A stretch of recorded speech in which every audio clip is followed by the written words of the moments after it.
கிறிஸ்துவுக்குள் மிகவும் பிரியமான சகோதர சகோதரிகளே, இயேசு கிறிஸ்துவின் நாமத்தினாலே உங்கள் யாவருக்கும் எனது அன்பின் நல்வாழ்த்துதலையும் வணக்கத்தையும் தெரிவித்துக் கொள்கிறேன்.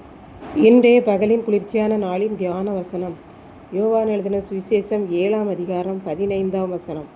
அப்பொழுது யூதர்கள், இவர் கல்லாதவராயிருந்தும் வேத எழுத்துக்களை எப்படி அறிந்திருக்கிறார் என்று ஆச்சரியப்பட்டார்கள்.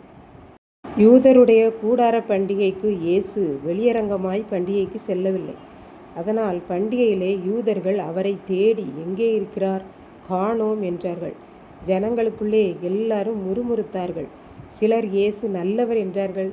சிலர் அவர் நல்லவன் போல அவன் நடித்து ஜனங்களை ஏமாற்றுகிறான் என்று கூறினார். மக்கள் யூதர்களுக்கு பயப்பட்டபடியினாலே இயேசுவை குறித்து தாராளமாய் அவர் நல்லவர் என்று கூற யோசனை பண்ணினார்கள். இப்படித்தான் நம்மை குறித்தும் மக்கள் பேசுவார்கள். எவ்வளவு நல்லதை செய்தாலும், நல்ல குணங்கள் இருந்தாலும் சிலர் இப்படித்தான் நல்லவன் போல நடிக்கிறான் என்று பொறாமையினாலே இயேசுவை யூதர்கள் கூறினது போலத்தான் நம்மையும் கூறுவார்கள்.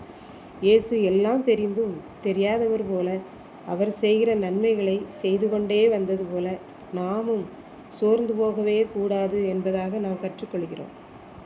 இயேசு பாதி பண்டிகையின் போது தேவாலயத்தில் சென்று உபதேசம் பண்ணினார். அப்பொழுது அதை கேட்ட யூதர்கள் ஆச்சரியமாக சொன்னார்கள், இவன் பாடசாலையிலே சென்று படிக்கவே இல்லையே, அப்படி இருந்தும் இவன் இவ்வளவாக எப்படி உபதேசம் பண்ணுகிறான், வேதாகமத்தில் உள்ள எழுத்துக்களை எல்லாம் வாசிக்கிறானே என்று சொல்லி ஆச்சரியப்பட்டார்கள்.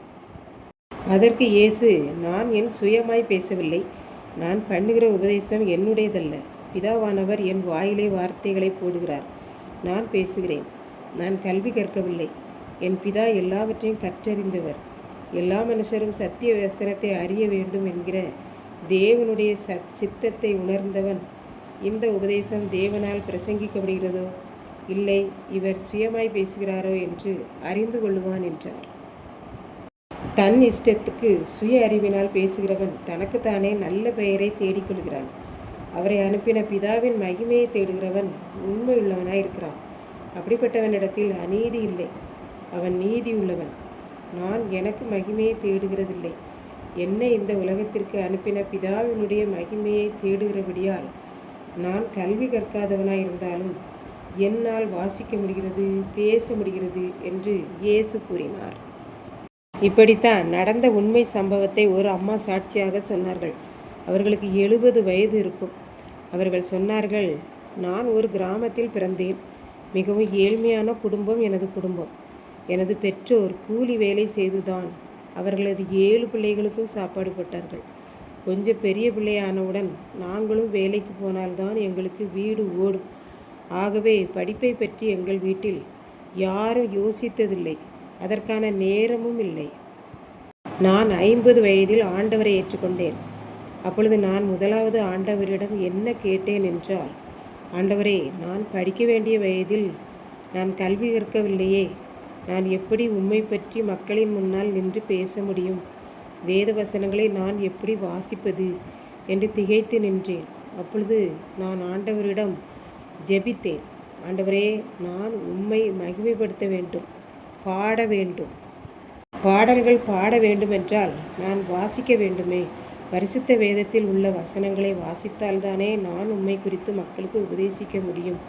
ஆகவே படிப்பறிவில்லாத பேதையே நான், நீர் எனக்கு கற்றுத்தாரும் என்று கண்ணீரோடு கேட்டேன்.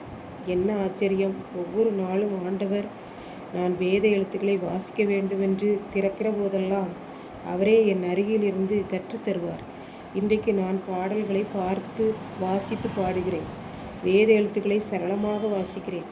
எல்லா கனமும் மகிமையும் புகழும் ஆண்டவருக்கே உரித்தாகுக என்று கூறி சாட்சியை முடித்தார்கள். இதை கேட்டுக்கொண்டிருக்கும் எனக்கன்பானவர்களே, படிப்பறிவில்லாத இயேசு உபதேசித்தார். கல்வி கற்காத ஏழை தாய் ஆண்டவரிடம் கேட்டு கேட்டு கற்றுக்கொண்டு இன்றைக்கு ஊழியம் செய்கிறார்கள். ஆனால் படிப்பறிவு எல்லாம் நமக்கு இருந்தாலும் இன்றைக்கு நாம் எந்த நிலைமையில் இருக்கிறோம் என்பதை சிந்தித்து பார்ப்போம். அனுதினமும் வேதத்தை வாசித்து தியானிப்போம். வேதத்தை வாசிப்பது மாத்திரமல்ல, மற்றவர்களுக்கு போதிக்கிற அளவுக்கு நாம் உற்சாகமடைவோம். எல்லா மனபாரங்களையும் ஆண்டவர் பாதத்தில் இறக்கி வைத்துவிட்டு மற்றவர்கள் நம்மை எதுவும் சொல்லிவிடுவார்களோ என்று யோசிக்காமல் ஆண்டவரை தேடுவோம், ஆசீர்வாதத்தை பெறுவோம். கர்த்தர் தாமே இந்த வார்த்தைகளை ஆசீர்வதிப்பாராக. ஆமென்.